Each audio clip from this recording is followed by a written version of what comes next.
It's all right. Everything will be fine. Yes, I'll be there soon. Don't worry. 1 second. That's all it took for Julian Davenport's world to vanish. An architect of impossible futures. Just hours before he was a titan. A man who bent reality to his will, whose name was synonymous with power. His universe was made of glass, steel, and algorithms. An empire where every variable was calculated, every risk foreseen. But fate doesn't negotiate with spreadsheets. In a blinding flash of twisted metal and shattered glass on the Malibu coast, all of his control disappeared.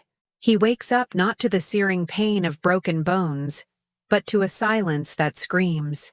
A sterile, white hospital room stands as the antithesis of his vibrant, luxurious life. And what hurts most isn't the throbbing in his ribs, but the empty space beside him. The absence of Victoria, his fiancée, the centerpiece of his perfectly curated world, is a vacuum that sucks all the air from the room. Every beep of the heart monitor is an echo of his loneliness, a cruel reminder that in his moment of greatest fragility, he is utterly alone. It's in the echo of this absence that a dangerous decision is born. By faking amnesia after the accident, the millionaire begins his silent game, a desperate search for truth in a theater of lies. He will discover, piece by piece, who his fiancée really is, beyond the smiles rehearsed for cameras and the promises whispered at galas. Each sweet word and calculated gesture from her becomes a piece in a cruel puzzle, a map leading him toward a dark secret that would rewrite everything he thought he knew about the woman he loved. But in the midst of this darkness, an unexpected light emerges. While the woman wearing his ring is revealed to be the storm, the kindness of a stranger, a nurse who sees the man behind the empire, begins to reveal the one truth his money could never buy. This isn't a story about losing a memory. It's about finding a soul, his own, buried under the weight of his achievements, waiting to be rediscovered in the true value of a simple act of humanity. We're about to dive into a story about the fragility of appearances and what people are truly worth. Before we begin, I want to invite you to be part of our community. Comment below what city you're watching from. It's incredible to see how far our stories reach. And if you believe in the transformative power of these narratives, subscribe to the channel and turn on notifications so you don't miss a single chapter. The first 24 hours of lucidity were a silent purgatory. Every beep from the monitor was a reminder of time passing and of her absence. Julian, the man who commanded thousands of employees with a single email, was now a prisoner of his own fragility. He picked up his phone, the screen spiderwebbed with cracks, a perfect map of how he felt inside. Her name glowed there, Victoria. He called. Once, twice, 3 times. Each call was a plunge into the void, ending with the same polished, impersonal voicemail. Please leave a message. What message could he possibly leave? I was in an accident, I almost died, and you're not here? Anxiety was a knot in his chest, tighter than the bandages around his ribs. Have you ever felt that kind of loneliness? That moment you reach for someone's hand in the dark and find only emptiness. For Julian, that void had the face and name of the woman he planned to spend his life with. The physical pain was bearable. It was an echo of the crash. But the pain of her absence was sharp, present, and grew with every silent hour. The next day she arrived. Victoria didn't just enter the room, she made an appearance. She was flawless in a designer dress, her hair perfectly styled, her makeup subtle, as if she were on her way to a business lunch, not the ICU. There were no tears in her eyes, no desperate relief of someone who had almost lost the one they loved. In that instant, Julian didn't feel anger. He felt a world collapse, the world he'd built in his mind, where love was a safe harbor, not a transaction, and grieving for a love that never existed was the loneliest kind of pain. Her first words weren't, "How are you?" They were, "The paparazzi are outside. We need to control the narrative." She touched his arm, but her touch was cold, procedural. A gesture for the cameras she imagined were hiding, not an act of comfort. In that moment, Julian realized he wasn't a wounded man to her. He was a public relations problem to be managed. Later, pretending to be drowsy, his eyes half closed, he saw her take a call in the hallway. Her voice was a hissing whisper, but the hospital's silence carried her words to him. He didn't hear everything, only fragments, pieces of a reality he never wanted to know, clauses of the prenuptial agreement, full access to his assets, and the phrase that stopped his heart. If the worst happens, I need to be prepared. The chill that ran up Julian's spine had nothing to do with the hospital's air conditioning. It was the ice of a betrayal so deep, the crash itself seemed like a superficial wound. He, who had built an empire on predicting risk, had never seen the danger sleeping next to him. It was there, in that bed of pain and disillusionment, that the idea was born. Not as a plan, but as a survival instinct. If his world was a stage, and the woman he loved was just an actress, then he could act, too. When the doctor entered, with Victoria at his side, Julian looked at her with empty eyes. "Who are you?" he asked, his voice weak but firm. He claimed he couldn't remember anything after college. The amnesia became his armor and his weapon. He would watch the play unfold, observing the true nature of each character when they thought the star of the show had forgotten the script. A hospital at night is a different universe. The lights are lower, the hallways quieter, and the conversations more honest. It was in this universe that Grace Miller appeared, the night shift nurse. She didn't enter Julian's room with the day's hurried pace. She entered with a calm that seemed to fill the space. Grace was Victoria's polar opposite. Simple, without artifice, with a human warmth that radiated from her weary smile. She didn't see the CEO of Apex Innovations. She saw a frightened patient, a man who, for all his power, would flinch ever so slightly when the needle came near. The contrast between the two women was drawn in small, daily acts. Victoria would arrive during the day, always impeccable, bringing lawyers with leather briefcases and financial reports for Julian to review. Each visit was a disguised board meeting, an audit of his assets conducted at his bedside. After one such visit, Julian found himself staring at the engagement ring he had given her, a perfect diamond, cold and lifeless. He didn't miss her. He missed the woman he had believed her to be. Grace, on the other hand, arrived at night. On her second shift, she brought homemade chicken soup in a glass jar. "Hospital food doesn't heal the soul," she said simply. These were silent gestures, small acts of care that were worth more than any contract Victoria tried to get him to sign. Julian decided to test the waters. In a moment of apparent confusion, he mentioned a safe in Zurich. He watched Victoria's face. For a split second, a light flashed in her eyes, an eagerness so pure and transparent it shocked him. "Yes, darling, yes you do," she said, her voice suddenly animated. "Try to remember the combination. It's crucial, to protect our future." Our future sounded like my future to his ears. The bait had been cast. That same night, Grace came in with a small magnetic chessboard. "I saw on your chart you were captain of the chess team," she said, a bit shyly. They played in silence. "My dad taught me," she commented softly, moving a piece. "He used to say that chess isn't about winning. It's about understanding how the other person thinks. I guess I miss that." That gesture of pure, disinterested kindness, along with her small, vulnerable confession, was worth more than all the lavish parties Victoria had ever organized. The play needed one more actor. Arthur Harrington, his father's old friend and the family's lawyer for decades, was the one. "This amnesia of yours," Arthur began, skeptical. "It's a little too selective, kid." Julian confessed his plan. The old lawyer listened, and at the end, he agreed. "I'm in. Let's see what cards this young lady has up her sleeve." The silent investigation had begun. From his hospital bed, Julian became the center of a web of information. The truth that emerged was sordid. Victoria was drowning in debt. The engagement was her financial rescue plan. But then Arthur brought a new report, his brow furrowed in confusion. The strange thing, Julian, is that she's siphoning money from your charity foundation, but it's not going to luxury goods. The trail is complex, ending in transfers to a medical clinic in Europe. I'm still looking into it. That unexpected piece of information planted a new kind of seed in Julian's mind. He understood greed, but this was a mystery. The cruelty of stealing from sick children now had a layer of complexity that disturbed him. The game had changed.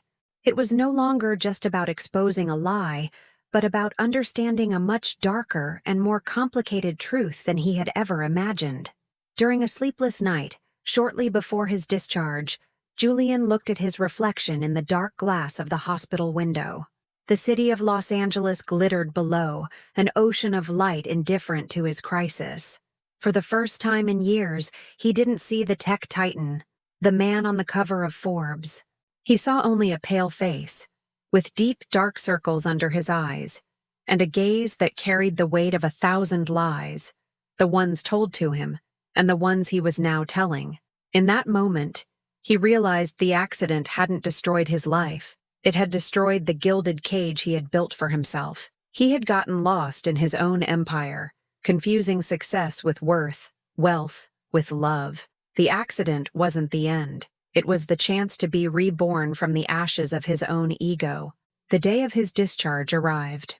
While Victoria orchestrated a triumphant exit for the paparazzi, Arthur, following Julian's instructions, sent out invitations for an emergency board meeting at Apex Innovations. The meeting would take place at Julian's mansion in Bel Air. The pretext? To discuss the temporary transfer of power to Victoria during Julian's long and uncertain recovery. Every word of the email was a piece of the trap being carefully set. Julian left the hospital in a wheelchair, playing the role of a frail and confused man. He looked smaller, hunched over, a shadow of his former self. Victoria, radiant in her victory, pushed the chair with a look of rehearsed devotion for the cameras. She smiled. She waved. The suffering, loyal fiancé. For her, this was the peak of her plan. For Julian, it was the beginning of the endgame. The stage, which he once thought was her trap for him, was now becoming his arena of glory. At the mansion, minutes before the meeting, came the checkmate. Victoria approached him with a leather folder and a gold pen. Inside was a document granting full power of attorney, giving her unrestricted control over all his personal and business assets. "This is to help you rest, my love," she whispered, her voice dripping with a false sweetness that now disgusted him. He took the pen, his hand trembling slightly, part acting, part adrenaline. As the tip of the pen touched the paper, his eyes lost focus for a second. He let out a low groan, dropping the pen on the document. "I'm a little dizzy," he whispered, his hand to his forehead. "The drive, the cameras. I think I just need a moment. Can we do this tomorrow? After a good night's sleep?" Victoria barely managed to hide her frustration, but with the board already gathering, she had to maintain appearances. "Of course, my love. Whatever you need." She smiled, the devoted fiancé, but inside, impatience was eating her alive. The signature would have to wait until morning. And in that one night of stolen freedom, Julian had one last move to make. A move that had nothing to do with Victoria, and everything to do with Grace. The Bel Air mansion was a mausoleum of marble and glass. Every piece of art, every designer furniture item, seemed to scream a cold, impersonal opulence. While Victoria was in one of the guest suites, speaking on the phone in irritated whispers, frustrated by the delay in her plans, Julian was in the silence of his room. The mask of fragility fell away. He stood up from the wheelchair, his body still aching, and walked to the enormous floor-to-ceiling window. The lights of Los Angeles stretched out below him, an intricate tapestry of cold light, a luxury that no longer warmed his soul. He didn't feel triumphant. He felt suspended, caught between the revenge he was meticulously planning and the spark of humanity Grace had awakened in him. He looked around the room, a space worth millions, yet it felt colder and lonelier than the small hospital room. With a pang of bitterness, he wondered if his own life, ruled by mergers and acquisitions, had made him incapable of telling the difference between a valuable asset and genuine affection. Grace was the antidote to that sickness. She was real. And at that moment, reality was the only thing he craved. He picked up his phone and called Arthur. "I need a favor," he said, his voice low. "One that has nothing to do with Apex or Victoria." Arthur, on the other end of the line, noticed the change in Julian's tone. "Get me the number for one of the nurses. Grace Miller. I need you to be discreet." There was a pause. "Consider it done," the old lawyer replied. Minutes later, a text from Arthur came through. Just a name and a sequence of numbers. Grace Miller. Julian stared at the digits on the screen. It was more than a contact. It was a bridge out of this world of appearances, to a place where a gesture of kindness didn't come with a contractual clause. But crossing that bridge required a different kind of courage than the one he used in business. The courage of vulnerability. His hand hovered over the call button. The future paused, hanging on that single touch. He took a deep breath and pressed the call button. The sound of the dial tone, that electronic beep, felt louder than any fire alarm. The heart of Julian Davenport, the man who negotiated billion-dollar deals without blinking, was racing. When she answered, her voice was exactly as he remembered. Calm, professional, with a hint of fatigue. "Hello? Grace, it's Julian Davenport." There was a silence on the other end. He could picture her, frowning, surprised. "Mr. Davenport, has something happened? Are you all right?" The genuine concern in her voice struck him. "I'm fine, yes. And please, call me Julian." He hurried to explain, his voice a little awkward. "I know this is unusual, but I wanted to thank you for everything. For the soup, the chess, for being kind. I'd like to buy you a coffee if it's not too much trouble." Her pause was longer this time. "Julian, I'm not sure that's appropriate. I was your nurse." It was the professional answer, the barrier she had to put up. But he heard the hesitation. "I understand," he said, his voice lower. "It's just, with everything so confused in my head, you were one of the few faces that felt real. It would be nice to talk to someone real." The honesty in his voice, even wrapped in his larger lie, seemed to cut through. "Okay," she said finally. "Just a coffee." They met at a small coffee shop in Larchmont Village, far from the glitter of Beverly Hills. A place that smelled of roasted beans and old wood. Julian arrived first, wearing simple jeans and a t-shirt, looking like a tourist in his own city. When Grace walked in, wearing a comfortable sweater with her hair in a messy bun, he stood up. For a moment, they were just two people, without the labels of millionaire and nurse.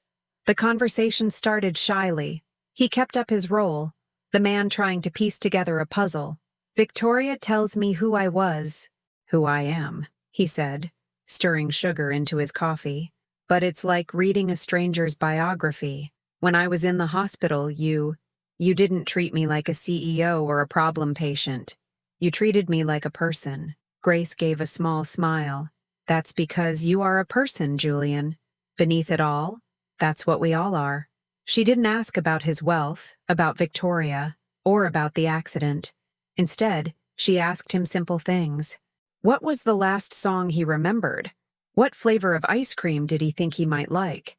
They were questions that forced him to think of himself not as a corporate entity, but as a human being.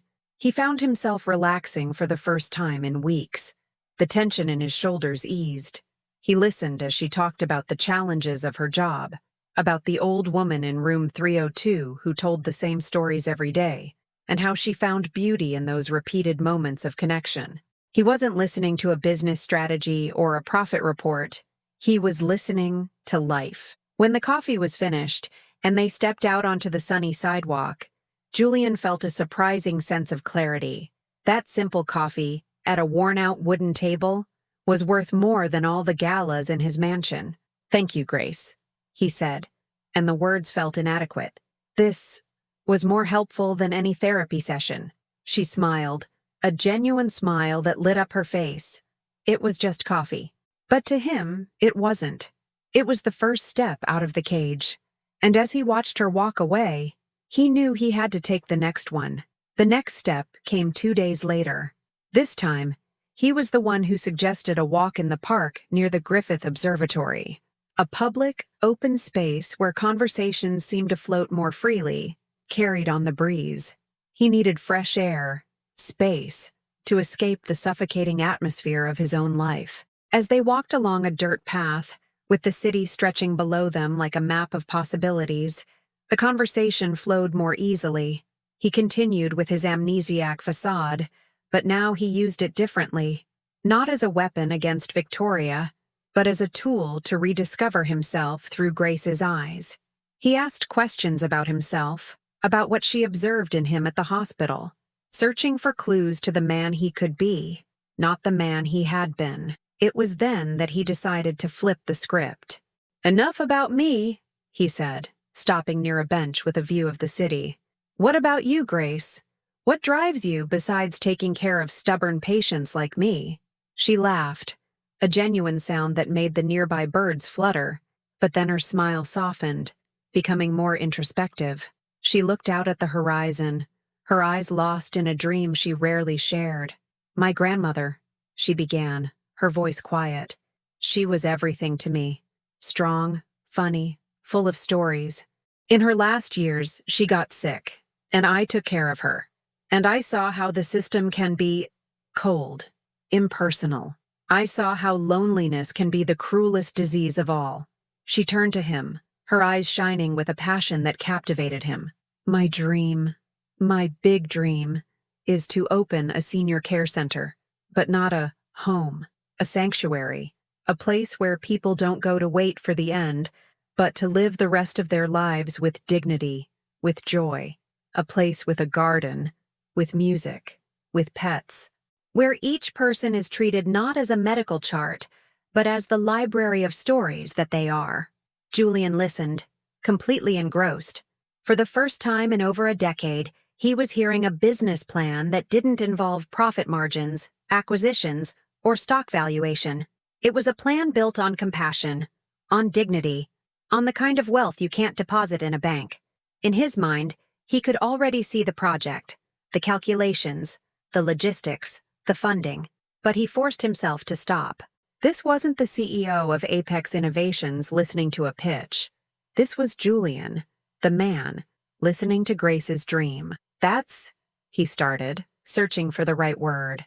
"That's beautiful, Grace. The world needs more places like that." He said it with a sincerity that surprised him. Her dream somehow felt more real and infinitely more valuable than his tech empire. At that moment, on top of that hill, looking out at the city he had once wanted to conquer, Julian realized that the real achievement wasn't building skyscrapers, but creating sanctuaries.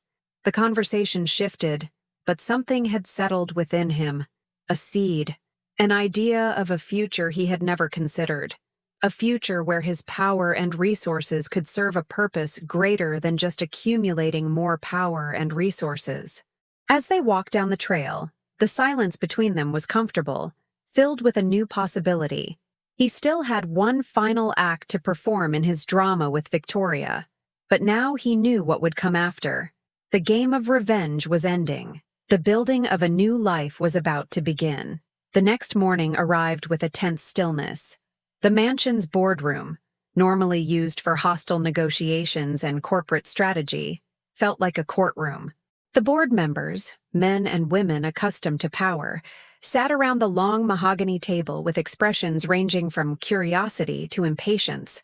Arthur stood next to a large screen, as calm as an old oak tree, and at the center of it all, Julian, back in his wheelchair, the personification of fragility. Victoria was the last to enter, dressed in a pristine white suit, the very image of purity and control. She smiled at Julian, a smile that didn't reach her eyes, and took her place at the head of the table. The play was about to begin. "Good morning, everyone," she said, her voice soft but resonating with authority. "As you all know, Julian's recovery will be long and unpredictable. Therefore, to ensure the stability of Apex, he and I have agreed that—" She continued her speech, painting a picture of loyalty and sacrifice. She was the devoted fiancée, ready to take on the burden, to protect the legacy of the man she loved. Julian watched her, not with anger, but with a cold, sharp clarity. He saw every rehearsed word, every calculated gesture. He saw the actress in her final role. In the middle of a sentence about continuity and confidence, a dry, metallic click cut through the air, the sound of the wheelchair's brake being released. All eyes turned to Julian. Slowly, with a firmness that seemed impossible for a man in his condition, he rose to his feet. The silence in the room was absolute, dense, heavy. He didn't look like a man recovering from an accident. He looked like a king reclaiming his throne. He looked directly at Victoria, whose eyes were wide with shock and dread. The color drained from her face. Julian's voice, when he spoke, wasn't loud, but it cut through the silence like a blade. "I remember everything, Victoria." The room erupted in murmurs. Victoria tried to recover. "Julian, darling, you're confused. The accident? I remember every word," he interrupted, his voice now hard as steel. "Every lie." At his signal, Arthur turned on the screen. The first thing that filled the room was Victoria's voice, the crystal-clear recording from the hospital hallway, talking about prenuptial clauses and preparing for the worst. Humiliation washed over her face like a stain. Next came the bank statements, the complex charts showing the transfers from the charity foundation to offshore accounts. "This is fake. It's a setup," she yelled, her composure shattering. "He's delusional." "You didn't just steal from me," Julian said, taking a step forward, each movement deliberate. "You stole from a foundation for children with rare diseases. You looked my board in the eye and lied, while taking money from families struggling to survive." The final blow was devastating. Victoria's mask didn't just fall, it shattered. Security guards entered the room discreetly. The defeat was total. As they escorted her out, her body trembling with rage and humiliation, she stopped at the door and turned to Julian. Her face was transformed, a mask of pain and hatred. "You don't understand anything," she screamed, her voice hoarse, tears finally streaming, hot and real. "You think I wanted your money for purses and shoes? The clinic? That clinic in Europe? It's for my mother. She's dying, Julian. A disease none of your rich doctors even know how to treat. And you? With all your power and your justice, you just signed her death sentence." She was dragged away, her screams echoing down the hall before fading, leaving a stunned silence behind. Julian's victory, the moment he had planned for weeks, now had the bitter taste of ashes. He looked at Arthur, who was holding one last folder, the report confirming that the terminal patient at the Swiss clinic was, in fact, Victoria's mother. He had won the game. But in that instant, he felt as if he had lost something far more important, the clarity of knowing he was the hero of the story. The silence that followed in the boardroom was heavier than any words. The board's murmurs died down, replaced by uncomfortable glances.